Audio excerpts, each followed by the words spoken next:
Hi, and welcome to today's interview about this book, Asynchronous Programming with C++, from Juan Rufes and Javier. Let's Reguera-Salgado. start the interview with a quick introduction that we kind of know what their background with C++ is. I appreciate your time. So yeah, I've been working with C++ since 1990 when I learned it in university. So many years ago now. That makes 35, I think. So yes, I've seen all the evolution of C++. I mostly work implementing low-level, system-level programming. In some stage in my career, security software like antivirus, disk encryption, and traffic filtering, internet traffic filtering, and then more towards finance in investment banks and hedge funds.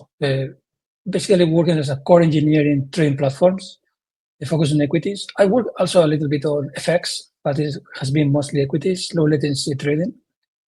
So yeah, that is my experience. Apart from that, I really like to study in my spare time C++ and algorithms, data structures, and other subjects related to software development. Yes, so, well, I'm Javier. I'm also telecommunications engineer as Juan, studied in Vigo. And I started using C++ in 2005 when I was studying for my final project degree. And since then, it's the language that I used mostly at the beginning for image processing and, computer graphics. And then I moved to, mobile devices, satellite receivers, and finally landed into the financial world, first in banks, also hedge funds, where I met Juan. And yes, and we decided to write this book on asynchronous C++ because, well, we thought it could be interesting for the community. Apart from that, well, on my spare time, apart from C++, I also enjoy programming in Python. It's also a nice language in another fields. And yeah, good. And thank you for having us today, by the way. You're welcome. Thank you, Juan and Javier. Let's take a look at the book before we start with the interview. This is a book which I have, and I think Javier has actually a printed copy. I do have, in tradition, the copy of the book which we did the last time, which is a memory management book from Petrus Roy. So this book is about asynchronous programming with C++, and it mostly focuses on using standard C++ for this. And we'll go into the content now. No, that's the wrong page. Yeah, so, okay, here we go. Table of contents. Let's quickly talk through this. Again, this book has part 1 to 4, and we're starting with the foundations of parallel programming and process management here. And yes. So the first part is about the fundamentals to try to introduce the reader on the different parallel paradigm that you can create when building a system, and also going a bit more into detail on how the processes and thread and services relate to each other. So, and from there, we move to part 2, that is where we start digging into the different libraries and functions that we have in C++ for multi-threading. So, by the way, this book covers many of the functions available since C++ 11. So many examples are valid for C++ 11, but we also use many features from C++ 20, even C++ 23 with generators. So we cover different standards, versions, but not only focusing on the latest, but also having a ground foundation on the earlier versions. I don't know, Juan, if you want to add something about the first part of the book.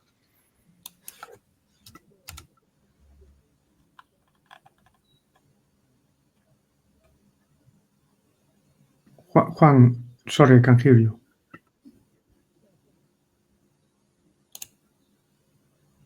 Okay. So yeah, that's the first part, which basically is on foundations, which you need to know about when you get started in parallel programming. And I like kind of that view here on page 16. I should say one thing is like when I go to page 16 here in my document, that's not the page 16, which is like in the index. I kind of have to add 20 to it or 16 to it at the beginning, and then you kind of end up in somewhere close to it. But yeah, so this is a parallel programming paradigms where you start, and then I think it's kind of important to have those things sorted out at the beginning. And yes, for example, on that figure that you showed there, the seamed and mean, etc., also is a nice way to differentiate when the different function, I think it's page 3 or 4, what? So it's a nice way to know the different systems that exist, and depending on the system that you are using, your software, you have to adapt also the different well, asynchronous and multi-threading functions. Yeah, so the first chapter goes through the basic and the different kind of systems that you can develop, giving some ideas that later I explain more in depth in the following chapters.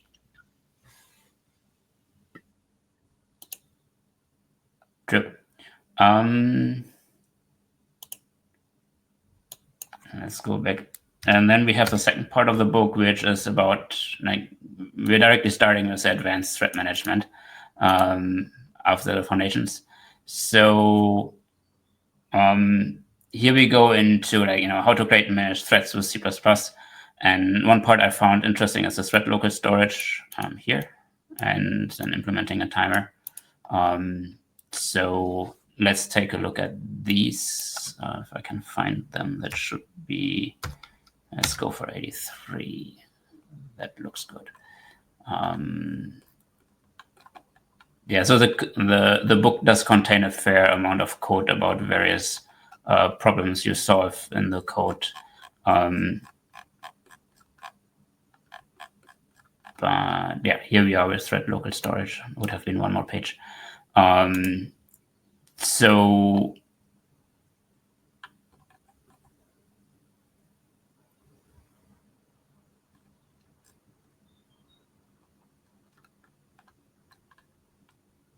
Javi, what can you tell me about thread local storage?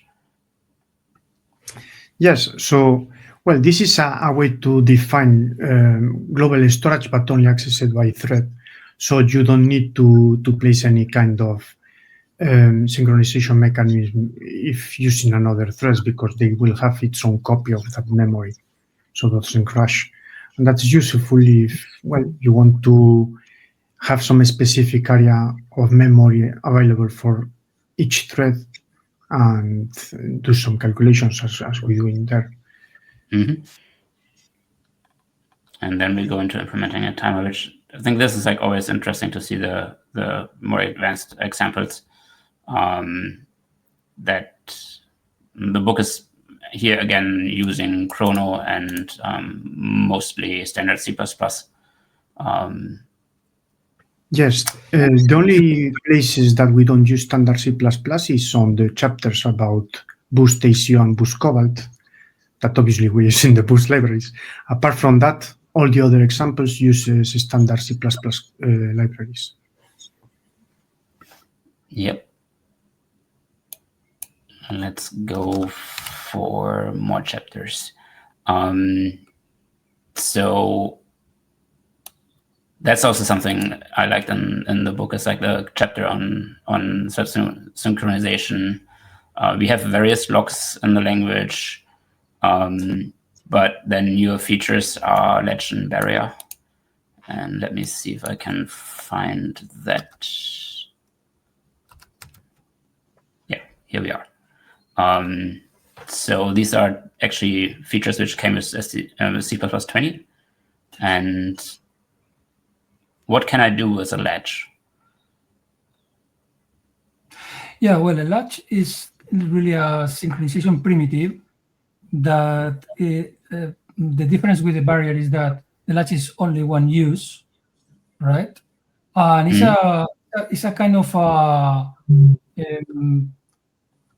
point where threads arrive, right? And they decrement the latch until the latch goes to 0, and then the execution can go on, right? It's like it's really very similar as a barrier, but you cannot reuse it, right? The example is just probably mostly the same. It's like adding something, and then when the threads finish doing the additions, then you can go on doing some other operation with the result or printing it and so on. It's a point of I want to wait for all the threads to finish their stuff and then go on. It's very different from the typical mutex or condition variable. This is mostly for multi-threaded code. It's very common, by the way, in GPUs, these barriers. So yeah, it's like a kind of, this is more oriented to parallelism rather than multitasking. So the threads run in parallel, but I need to synchronize different points to get, I need the result from all the threads at this point, and then I will go on to this point and so on, right? So if I only need one point, I can use a latch, which is it's a new feature of C++20. Yeah. Yeah. So latches are single use and kind of, fire once and then are ignored, and barriers are when threads should synchronize again and again on the same. Yeah, can be reset. Yeah, can be reset. And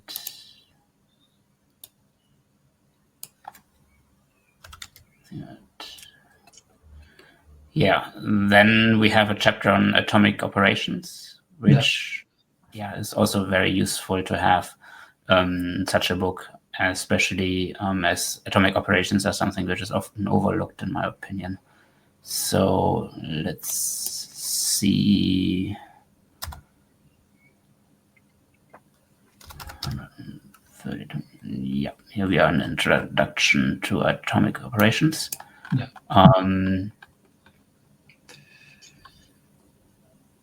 And one of the examples which you had was this SPSC log-free key. Let's take a look at that. Yeah, okay.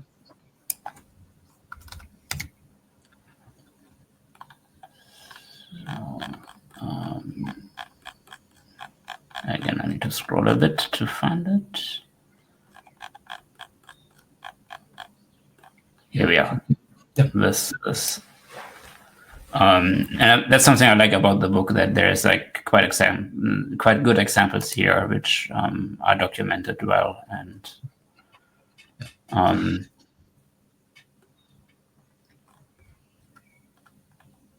okay, so the single producer, single consumer log-free queue, especially bounded queue, so using a fixed size queue, this is very common in high frequency trading, for example, to communicate a producer and a consumer. Both threads are spinning all the time, each in its own core, and you avoid the lock. So the threads never blocked, never go to sleep, put to sleep by the scheduler. So the main idea of this is using a ring buffer. So in the book, it's explained why the size was chosen a power of 2, and it's because to avoid doing the modulo. So here you have head +1 and capacity -1. So this is the modulo. This is really optimized. It's like head +1 modulo capacity, right? So it's a trick. It's a trick. It's a bit manipulation trick to make it faster. Because when we use atomics, when we use these log-free structures, what we aim for is to minimize the latency. So then it doesn't make much sense to have a modulo operation, right, involving division. That is the worst thing. And then another thing with this queue is that it uses, we have two indices, one for the write and one for the read. Both are atomic operations. In this version, in this chapter, you see they are declared as just atomic, and this is improved in a later chapter because doing it this way there's a problem called fault sharing, and we discussed that in a later chapter, and this is optimized, right?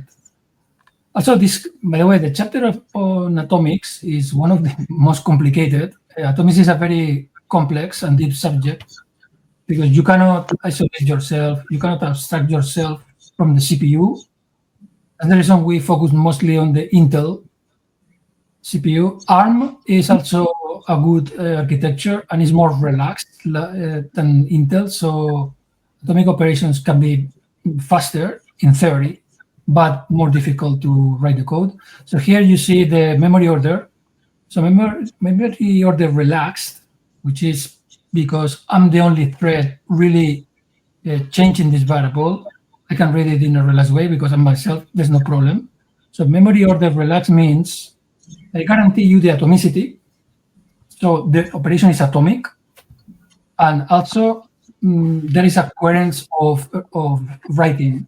What that means is that, imagine that we have two threads, thread A, thread B. So thread A starts writing, incrementing a counter with memory order relaxed, 1, 2, 3, 4, 5, 6. And another thread reads it. If both use relaxed, what can happen is the thread B reads 1, 3, 3, 3, 3, 6, 9, but it can never read 1, 3, 3, 3, 5, 4. And never, once you read the 5, you cannot go back, right? This is one guarantee, the coherency of writes in C++. And then there's another memory order, which is the release. This simplify the meaning is make these changes visible to the thread synchronizing with this atomic variable with memory order acquired, which is the other, which will be the, if the POP is the consumer, it synchronizes with the producer. Anyway, it's advisable to always profile the code because just using atomics doesn't guarantee that it's going to be faster. In fact, I've done experiments where using lock, using mutex was faster. This is very difficult to really have a system where it's going to be faster. So it needs to be, probably we need core isolation on each thread in its own core, and it's working at the top of the capacity of the CPU to really be this good. But yeah, this chapter, so by the way, we'll talk about later. I've read about atomics and memory models in other languages also to write this chapter. True. As I said, it's quite interesting to have examples for these things. And then the next chapter is on promised futures and coroutines. So we're getting a bit more advanced, and we see that here, like you can then read about chaining asynchronous operations and thread safe, SBS task keys. It's actually something I've last year started playing around with, like implementing my own thread pool. So yes, so this chapter 6 is the first of the third part that we enter into the asynchronous world. So before we were talking about multi-threading, now we go to asynchronous programming. So, well, promises and futures is a way to generate expectation on a result, and the future is where you will get that result when it's ready. There are different ways of defining a future. For example, this chapter is focusing on the promises and futures. So you create a promise, and then you get the future from that promise. That creates a channel where the result will be communicated thread safely. So the promise will be running on a thread, and then the future in another thread can get the result. Well, apart from results, we can communicate also exceptions, obviously. So if anything happens, we can get the exception on the other thread and, well, take care of it. About that, also there is this package tasks. That is a way to create a function directly and get a future as a result. Yes, that do you have a simplified view of what should be the promise and futures. Yes, and the example that you said about chaining different operations, that is a simple way of defining each step as a function, and you return the future. And in each of the dependent steps, you check if the future is ready. And once you trigger the first step, the result of the first step will be ready, and that propagate to the other futures until reaching the end of the pipeline. So it's a way to build a pipeline, trigger the start point, and get the result at the end. Yeah, here we are at the thread safe task key 170. Yes, that's quite similar to the one before, but yes, using promises and features to communicate on the switches. True. Let's get back. Yes. So then the book continues with a whole chapter on the async function. Yes. So this function is well, I believe it's C++ 20. To be honest, I don't remember exactly the version, but it's a way to run an asynchronous function. It returns a future, and you can manage whether policies, how they will run, if it will run immediately in the same thread, on different thread, or you defer its execution until the result is required. So the good thing is that it simplifies the way that promises and features are used. So you don't need to think about setting up the promise, getting the future, etc. Well, one drawback that it has, obviously not always will be perfect, is that you cannot cancel the execution. So once it's executed, you need to wait to finish to get the result. With the promises and features, there are some ways to cancel the operation and not waiting for it to finish its execution and then saving resources. With async function, you don't have that. It's a penalty you get achieving simplicity. Yeah, that's it.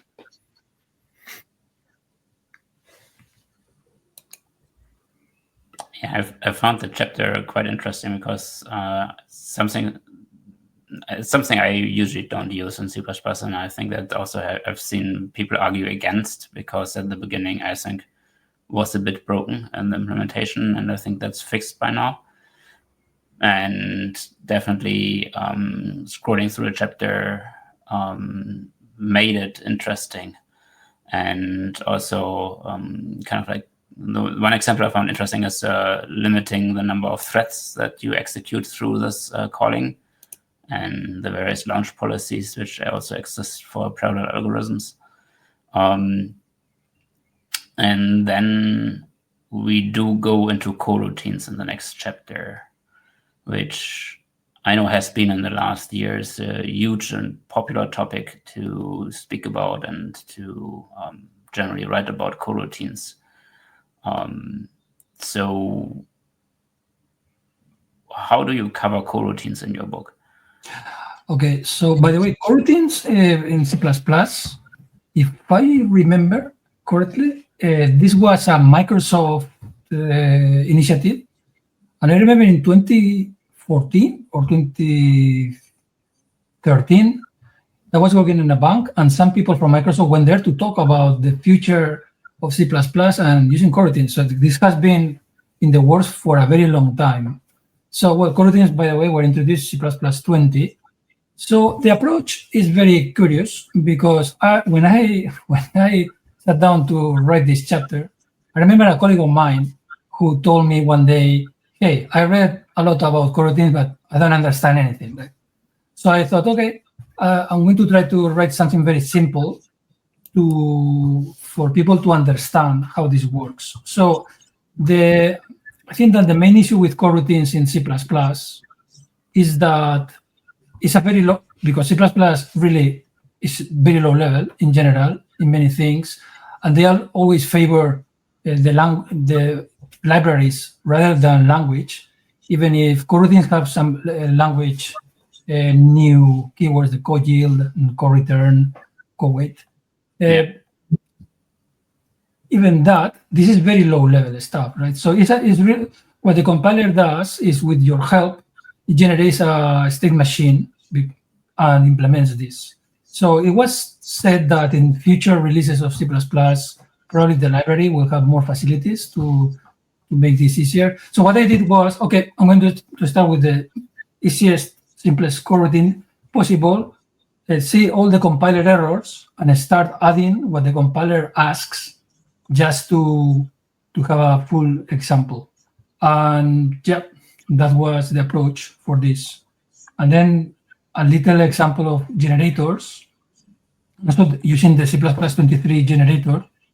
Back then, I think only Clang was supporting it, or I think only Clang supported when we wrote the book. Now, Microsoft Visual Studio also supports it.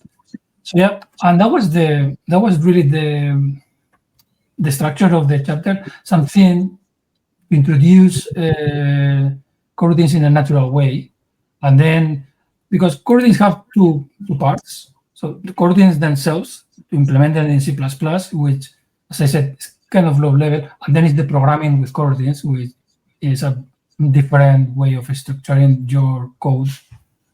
So coroutines have been for a long time in other languages. I think Kotlin is one of the most very well supported coroutines. Go is also with the Go routines and the channels, which we'll can talk a little bit when we talk about Cobalt. So yeah, that was the idea behind this. Not complicated very much. Of course, you can add very complex examples, but that obscures the basics of the new language feature. Yeah, and as I said, it's like there has been lots of talking about it in the last years. And now with C++ 20 and 23, I think finally the feature has gotten into a space where it's kind of useful.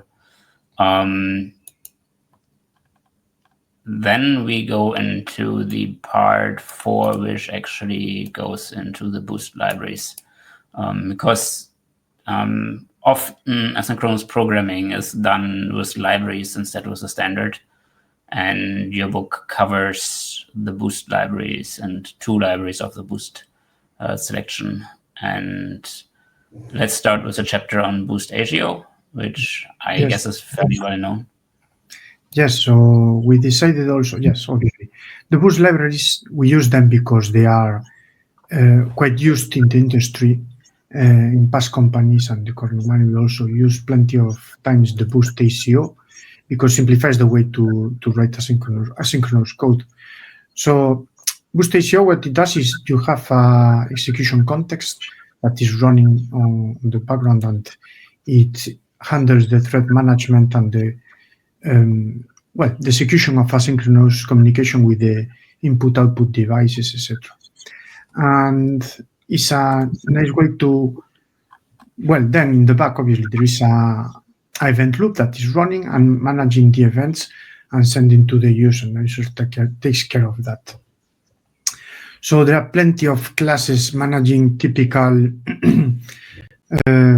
communication like TCP/UDP communication, access to data, networking, etc. And the examples that we show is how to manage the IO context and creating several threads, or making the work on the same thread, or spanning different threads, etc. So, yeah. I hope you find it interesting. Yeah, it's Boost.Asio is something I always found interesting, but actually all my career I've never really had like an actual use case for it, because I do not do server code, and always found it very interesting to listen to folks working with it. Then on the 10th chapter, you cover something rather new, the Boost.Cobalt library, which is in Boost since the 184. 1.84 version, which is like 2023. So it's in Boost for almost 2 years. Yeah. So Boost.Cobalt, I'm not sure if it's 184 or 186. No, I think probably 186. So Boost.Cobalt, yes, it's a very new library, and it's trying to do two things: to make easier to use coroutines in C++, and also adding some new facilities, like, for example, channels, right? Yeah, I think like channels, and inspire a little bit in Go. It tries to implement that.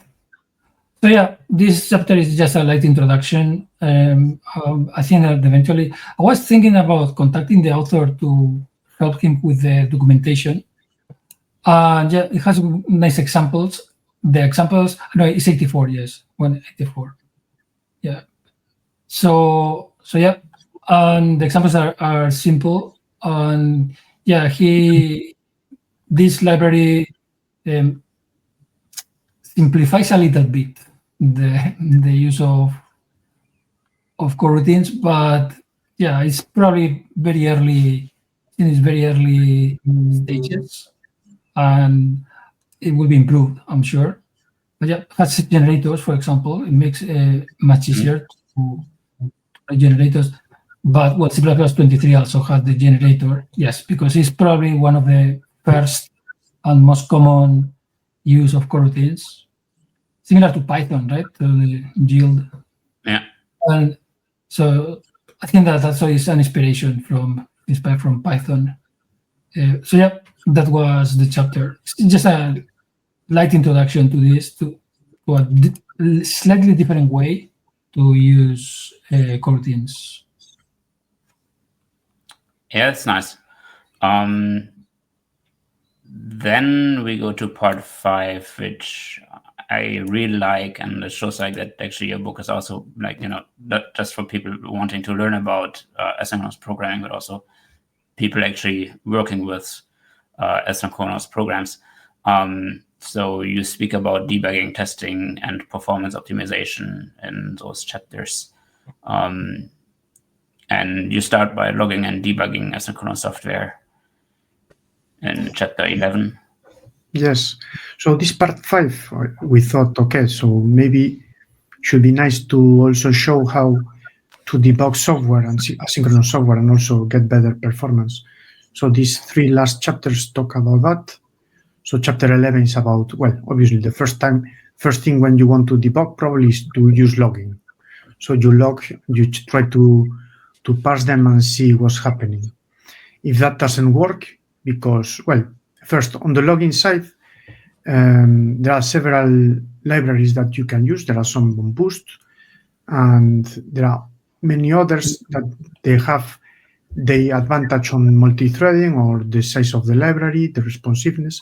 So we show several of them, and we show some examples on how to log specific areas of the program to detect errors with multi-threading. And then we move to debugging. Debugging asynchronous software is quite complex because you have to unlock the thread that you want to debug, know what thread is being running, place breakpoints and know where to place them, because obviously sometimes might be that the thread doesn't execute that area because another thread gets into it, etc. And a topic that many people thought also interesting is reverse debugging. That is recording a replay of the execution of the program and then going back to the history. So also that is quite interesting. There are some tools and libraries available for that. At the moment, only GDB has this ability on a few of their targets, not all of them. CLang is still under development. But yeah, I think it's quite an interesting feature that let's see if in the future is more common and more user-friendly. Yeah, I noticed like another common term used is time travel debugging, which yes, time travel debugging, yes. Have talked with Andu about it. which is one of the commercial debuggers available for this feature. And yeah, this can be, of course, a very, very important part of finding what's going wrong in your programs, to actually see how things play out at runtime and why your programs are not behaving as they should. And time travel debugging and recording of your programs, this is a really, really great ability, which people definitely should look into. Yes, next chapter. Yes. Yes, sanitizing. I love that. This is like really, people don't use it enough still, that we have the sanitizers, which is great. Yes, so, yes, well, sanitizers, I think we should implement some pipelines to detect this kind of sanitizer errors, and if something happens, it's clear that needs fixed, because it can detect memory leaks, or when you do when you have a deadlock, or this kind of issues on multi-threading. So there are different kind of sanitizers. Well, some of them doesn't work properly with others. Also, we highlight that on the book, and we show how to use them. So showing the command, and also the output, trimmed output, because it's quite long, but it shows the frames, and you can from there detect what's happening. So that chapter, we create some small toy examples, really small and really easy to follow, but then we run the different sanitizers and check its output and what is saying the output and what to expect if it's fixed. Yeah, apart from that, sanitizers, I think, goes to unit testing in general. For that, we use Google Test. I think it's also one of the most common testing libraries that most of the people use. Yeah, it's yes, the most popular. And there we explain how to, well, on a synchronous program, obviously you have threads. So first try to make it synchronous, so testing the synchronous part instead of spanning threads. And also you have to span threads, how to manage in case of something goes wrong with timeouts, etc. So we go with different kind of strategies to try to, to test asynchronous software. That is not always easy.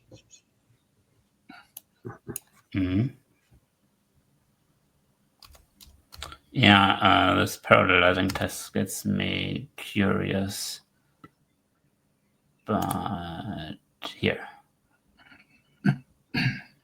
Yes. Well, this parallelizing test is a way to, if the tests are isolated and each test has its setup and tear down process, so you can parallelize them, so running them in parallel and distribute the execution of the test into the different cores, and then you can test the software quicker, obviously, instead of serializing the test runs.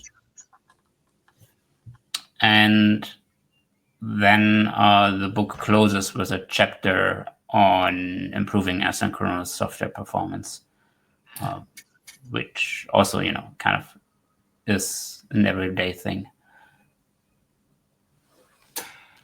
Yes. So this chapter, basically we talk about an issue, which is fault sharing, where because of the cache lines 64-byte and the way the CPU work with them, like working with a full line, you have two threads testing two variables, writing to both of them, but they are totally unrelated.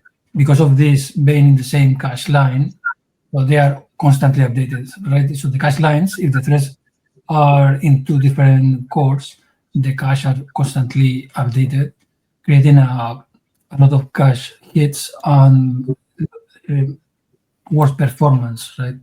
So the log-free queue is improved in this chapter to avoid that, and some other improvements. And also, yeah, this is a simple chapter because we can write a book or two about this performance stuff. But yeah, you see how really the impact of fault sharing is definitely I think I measure about 30% in this case, but this is very, very sensible to the way you use it and how the producer and consumer work and so on, right? But yeah, this is something. And it's a little bit of introduction to the perf tool in Linux. And just some pointers to different resources. Yep. True. All right. I think that finishes the overview on the book, which actually is quite extensive, going into the topic of asynchronous programming, not just the programming with C++, which I find rather interesting.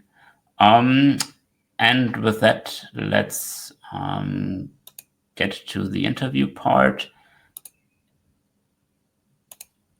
If you have any questions, post them to the chat. I do have some prepared questions. So let's get started with a very easy question. Which audience do you think the book is for? Okay, I can start with that one. So, well, this book is in reality for anyone that wants to learn C++. Well, it's some basic knowledge of C++ is needed, but I believe the examples start from the ground and goes up. So you can start with basic knowledge on C++ and get quick knowledge on multi-threading and asynchronous programming and the different tools that exist in the ecosystem to test, debug, logging, etc. Obviously, any developer that has already experience can also get, well, I hope they can get some knowledge, some good knowledge from the book. I think that's true. So I've seen various standards mentioned in the book. So it's not like one single standard that you use in the book, right? At the end of the book, for example, for the generator, you need C++23. For coroutines and Cobalt, you need C++20. For the latched barrier semaphore, you need C++20. And the JThread, I think, is also C++20. I think all the rest probably works with C++11, except if some example uses some C++17 feature, search of bindings or some STL specific, but in general, C++11 is okay, except for the most recent features. Yeah, that's true. And what compiler versions did you use? I saw quite a lot of mentions of GCC 14, but also some other references to Clang and MSVC. Yes, so, well, when developing the examples on the chapter, we use both GCC 14 and CLang 8, I think it was. So we were using both compilers on Linux. Some examples also were tested on Mac OS. On Windows, I didn't. I don't know if Juan... Yeah, I did.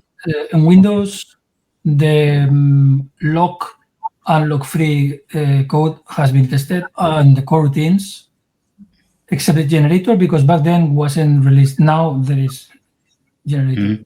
Yeah. Yeah, it's just the newer features. You sometimes have like that some version isn't like available. I think it was Clang, like the parallel algorithms. I don't know if they were like first or last to releases. Anyways, we have an audience question from Sana, and they ask, could you just name some use cases for async programming? Well, yes. So, for example, let's say that you have a server and you get a request and you want to do something on the background, for example, getting some information from a database or getting some computation. So you can use asynchronous programming for that. So you create a thread, it runs that in the background. When the result is ready, the main thread will be notified and it will get the result from the future or whatever mechanisms you are using. And it's cleaner than using multi-threading that way. Well, the book covers many other examples, as we said we have seen before, for example, the pipeline, communicating different stages on a pipeline, event-driven programming. So yeah, I don't know, Juan, maybe you can also... Also the job systems, there also is a thread pool, and you have a queue, and it starts doing the processing. So yeah, there's a lot. Yeah, I can give some examples which I use, like generally anything network related that you kind of, get packets from the network and then you look into them, or like download websites and process that. I have an RSS reader where basically I start kicking off a processing pipeline to download various RSS files from websites, and then that goes into a parser, and then that result goes into the next process. And so often, like, everything you want to be handled by multiple stages or just to be offloaded from the main thread, because the main thread should not be blocking or something like that if you have UI program, for example. So everything that has to use with threads, futures, etc., what we mentioned, is considered asynchronous programming.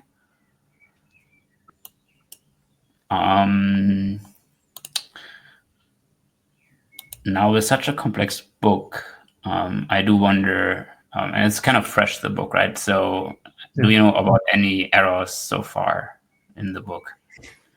Well, the one you highlighted about clicking the links and not going to the page. No, but apart from that, well, it might be some errors, but to be honest, well, no one told us any errata. I don't know if one detected some. No, one day, depending on what happens with the book eventually with time, so one day we will sit down and review it ourselves, technically review it, to see how to improve it, and maybe considering some... By the way, we talk about what is in the book. Some things they didn't make it. For example, the new execution model of C++, that didn't make it because it was very new and really... So for a future edition can be interesting. So that was... but no, I don't know of any errors, but I'm sure there's quite a few. It might be, to be honest, because, as you know, no software is free from bugs, so even the books should be. But well, if you detect any to the audience, please let us know and we'll fix them for the next edition. Yeah, and I think that's just writing such a big book, like, also with Patrice, this is similar size and like 400 pages, and yours says also 400 pages. Naturally, something's happening, or some code examples might invoke a UB, which was the... yes, we have also great reviewers, editors. The book goes through plenty of hands before being published, and many eyes read the content and try to fix the examples, test them, build, compile, etc. So, but well, anything can go under the cracks. Yeah, I think that's quite normal. But there's a question about Boost.Asio in the audience. So Nikita asks, I heard that Boost.Asio strand does not use logs. Does it use something like a spin log or mechanisms like atomics? Yes, so the strands on Boost.Asio, what it does is to try to make the different events going in a queue and send them to the IO context. It's a way to serialize the execution instead of having to use logs. Internally, I believe they should use some kind of SPSC queue, as described in the book in other parts. But well, I didn't check the internals to be 100% on that and saying that's the truth. So what we did in the book is to review Boost.Asio and show how to use the library. I didn't check the full internals for it. True. That's like, you're not the authors of Boost.Asio, so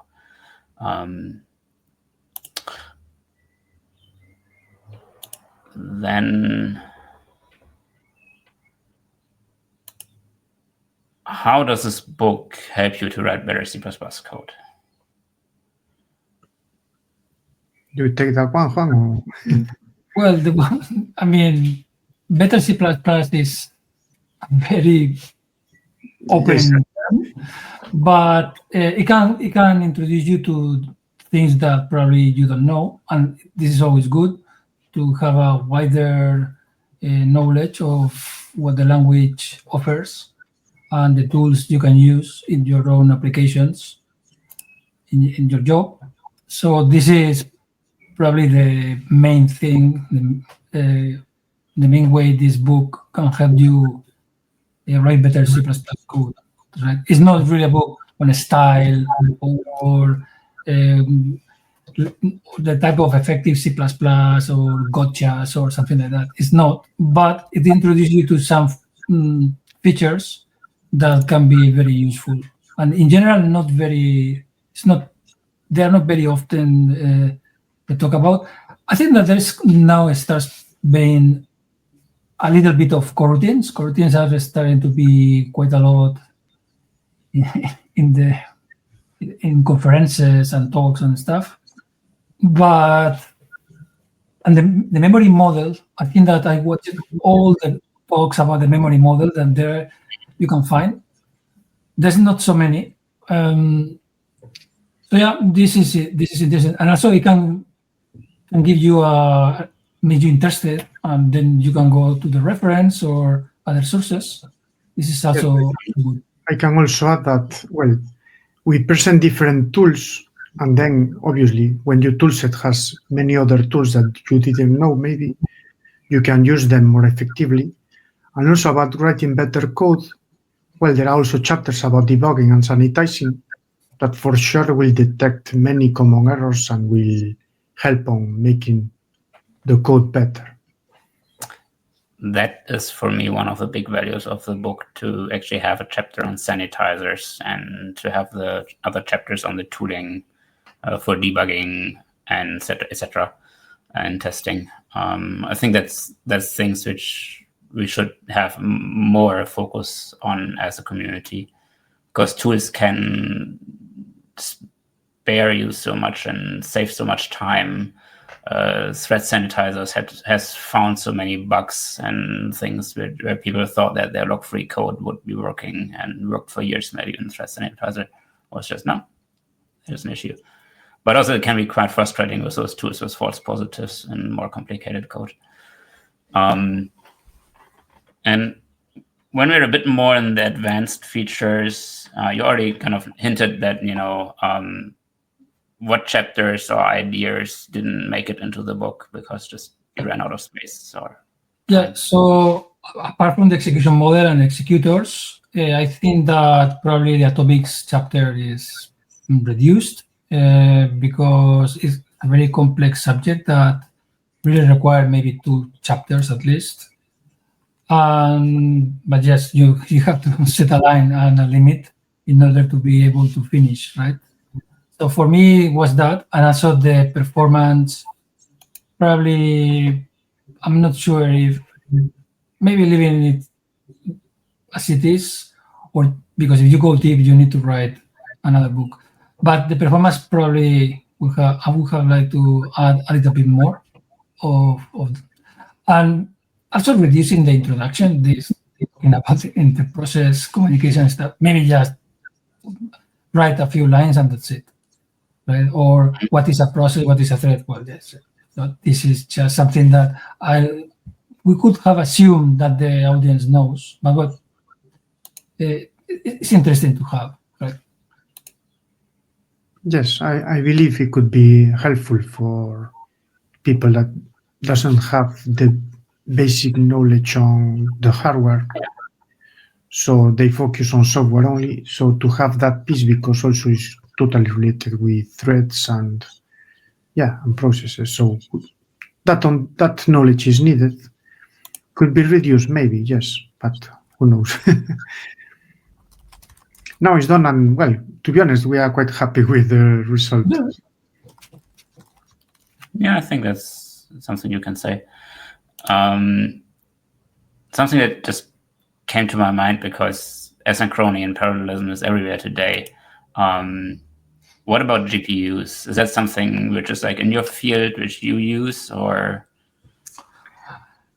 Okay, I can start. So, well, when for example, my PhD in 2006 was based on GPU computing using CUDA, but that is not related totally with asynchronous programming on C++. We could use any kind of parallelism, but on the GPU is several cores running a single program and getting a result instead of different threads doing different work as in CPUs. Nowadays, I don't use too much GPU computing. I would like to, but well, is where I'm working. I don't know, Juan can share his experience. Okay, so honestly, GPU programming now is extraordinarily hot and important because artificial intelligence, right? So because of these massive clusters of GPUs, because no matter how much hardware you have, if you can improve the software, you can optimize 5%. Imagine 5% of 10,000 GPUs is quite a lot. It starts to be very important. Also, you have a good argument even for climate, and you use less energy and same calculations and stuff. GPUs, this has a personal interest. I never worked with this professionally, but yeah. If you can find one and can buy it, because it's almost impossible to, not because they are expensive, but because they're impossible to buy. But if one day this is solved, probably getting one and experimenting. But I think that it's a very important subject these days. And at the same time, the low latency for the communication between processors and different servers is also starting to be important. I remember talking to someone working with distributed systems and so machine learning and stuff. And I asked, well, but if you have a problem, you add more hardware and that's it. He said, no. Optimization is very important, but the problem is that it's very expensive. Optimizing software at that level is very expensive. But no, of course it's important. So yeah, but the book, the GPU is about massively parallel software, not so much asynchronous. In fact, you try to avoid that. You try to feed the GPU as much as possible to keep it busy.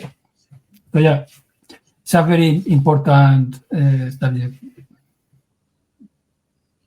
Yeah, but also from my own knowledge and experience, the C++ standard does not yet fully embrace this, especially like if you want to be more specific about GPUs and have certain features. There's things like Sickle, CUDA, etc. out there. But if you like, your book has quite a focus on the C++ standard, and the C++ standard is not yet there. I think earlier I saw a mention right in the audience of the upcoming C++ 26 features, like especially executors. Yeah. Are you familiar with these? Yeah, so I said, well, SIMD probably is not so much for asynchronous. So, and STD execution, as I said, just that didn't make it. So probably STD execution is one of the most important new features. It looks like C++ 26 is going to be another C++ 20, like a very big release. And STD execution, yes, is a very important, but it was too far in the future for this book, so probably that was the reason. Yeah, I think that you still have a lot of space left to write a second book for and yeah, C++ 26 is nice, but it's also still very far away for implementations and usability. And I know that more than 10 years ago, I talked to Scott Myers, and he was excited about the new standards, but also he told me that a particular thing he didn't like was basically that everyone asked him questions about things where he was like, I need to figure that out, but we don't yet know like what Scott Myers would say to C++ 14 when C++ 14 is released, and basically it's not really available on many compilers. And so I think writing books is always a thing where you can't be too much on the cutting edge. That's, I think, something for conference talks and blogs. And then you might, turn those later into books when things are more. Anyways,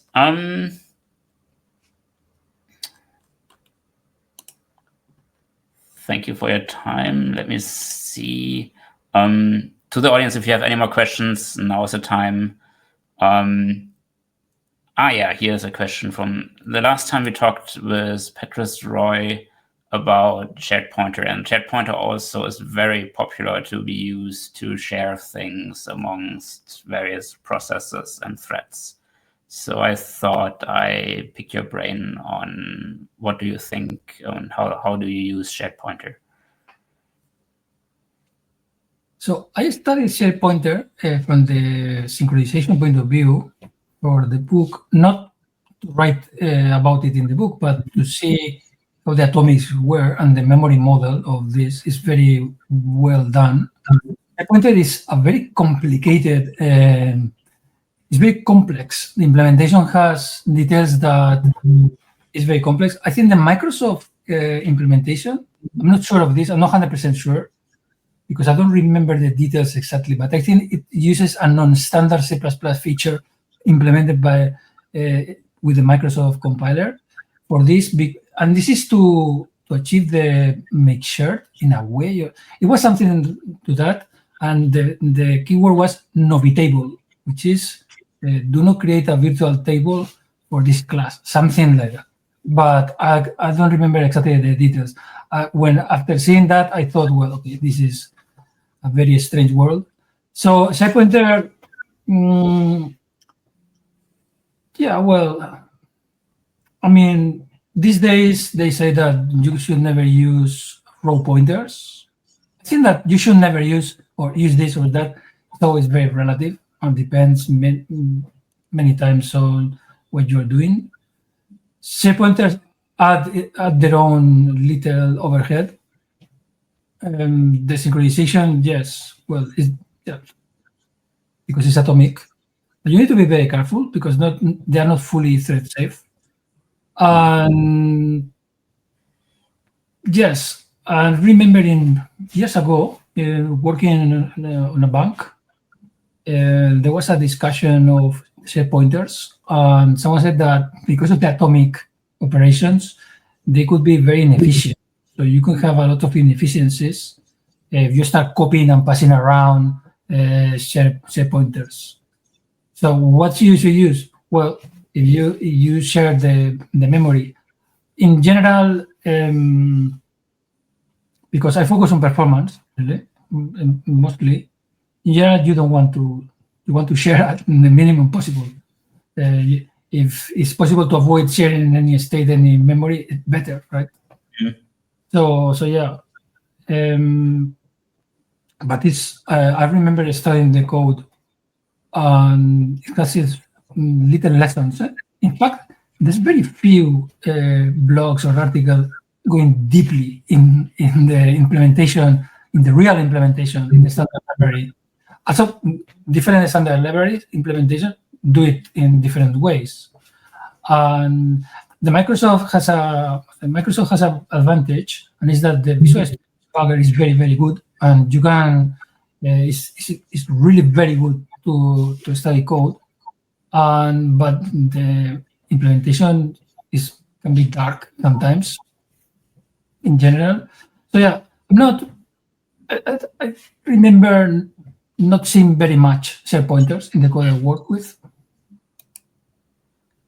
Yes, from my side, I should say that it's best to use these managed memory pointers, so shared pointer, unique pointer, etc., because you avoid many issues with you forget freeing, etc.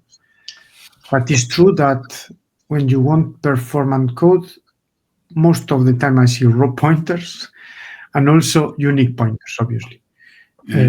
No shared pointers. Shared pointers, they try to be avoided because obviously they're increase on, well, performance penalty and maybe you don't need to share ownership. It's best not to share as Juan highlighted before. So that's my point. Yeah, as my own kind of feeling is that you should be very careful with shared pointer and not overuse it, because you share the context, and that often, like, it's like one of the earliest examples I had was learning about shared pointers was seeing a slide where two instances of shared pointers were like connected through the actual instance. And around that was an out trace, and that formed a heart. And I was like, oh, great. Sean Parent also loves shared pointers. And later in life, I got to understand when I watched this again, because I was at a conference, and you have to, some talks you have to watch again, especially with Sean. And he made the argument that basically you have a shared context, and that shared pointer should be seen as a global variable, which it kind of is. So as I said, like for performant code, it's anyways not really often the best thing, but then also it can make it difficult. And then there's all the bugs you can have with cycles, but that's a different topic. And I think that brings us to the end. I have one more question from the audience about safety critical requirements. I think this is like, Rust ADA is always a hot topic these days. And I do think the book is already covering this very good with the sanitizers. Yes, so about that, well, first, yes, and that's why, for example, these unique pointers, shared pointers, they were, well, invented, not to try to avoid the pitfalls on leaving memory allocated, etc. Obviously, there are some inherent problems in C++ that makes some other advancements, like in Rust, being difficult to take. So, to be honest, I don't know where C++ will be in 5 years, for example, or 10 years in terms of safety. It will be at the same level as Rust, for example. But, well, let's see. I don't know, Juan, your opinion? I think that, okay, so C++ really, so every language has its own philosophy, right? I remember I worked with someone many years ago in Spain who used to say, the important thing is not the syntax. The important thing is the philosophy behind the language. So the language behind C++, there is some basic thing, and it's control. C++ is about control. I want total control of the memory, of the resources, of the threads. I want to access the operating system. So I want total control. So when I want total control, I know that there's going to be risks, right?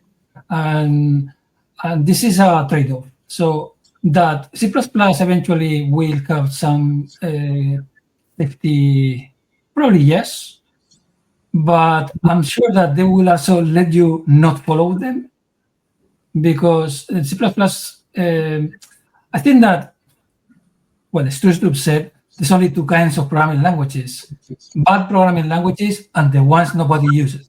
So exactly. So it goes and lives by itself and has a life of itself, and nobody ever thought it could be used in these systems or other.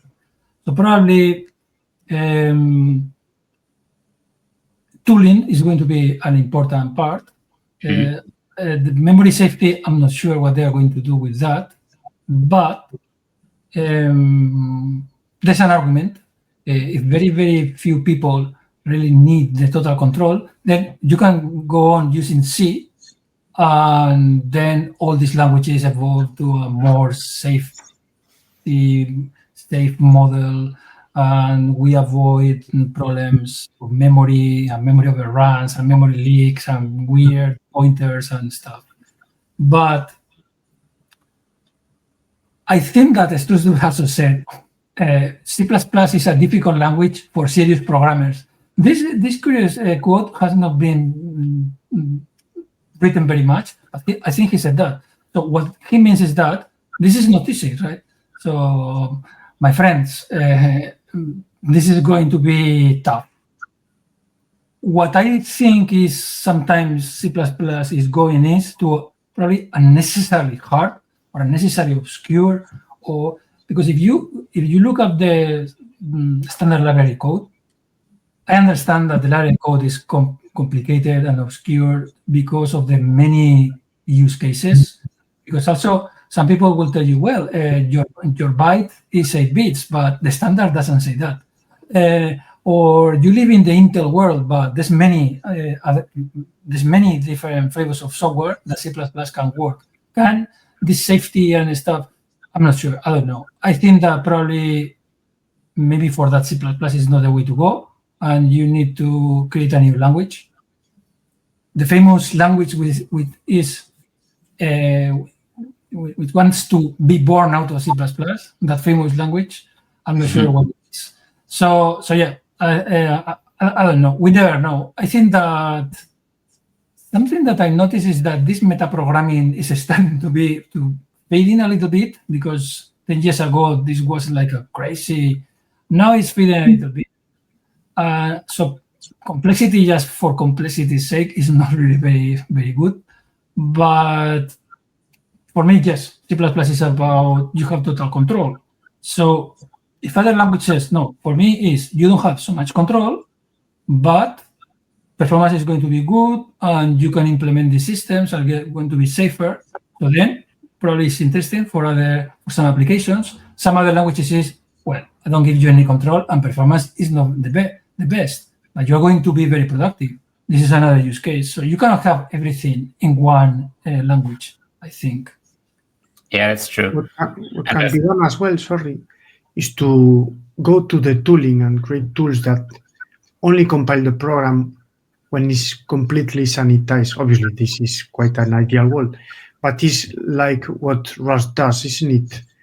If the program compiles, it's safe, but making it to compile is quite difficult. So I think C++ could also go to that side, trying to make the tooling more strict to make avoiding undefined behavior, memory leaks, etc. I think that one should have in mind, especially when we talk about asynchronous programming, that the new languages necessarily do not protect you against deadlocks and data races.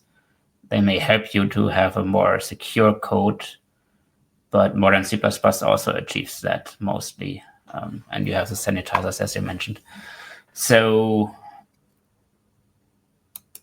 we've crossed the hour a few minutes ago. So I think, thank you for your time. It was a pleasure to have you to see the book. Let me bring up the book one more time. So this is actually a book. Let me scroll. All right. So thank you for your time, Javier and Juan. It was really nice to have you on the show. And well, yes, thank you very much for your time as well. Thank you for inviting us to share this with the world and having us here. Thank you. Great. Thank you. Yeah, you're welcome. Thank you. And thanks to Pact to providing this. And with that, I'm going to take us offline.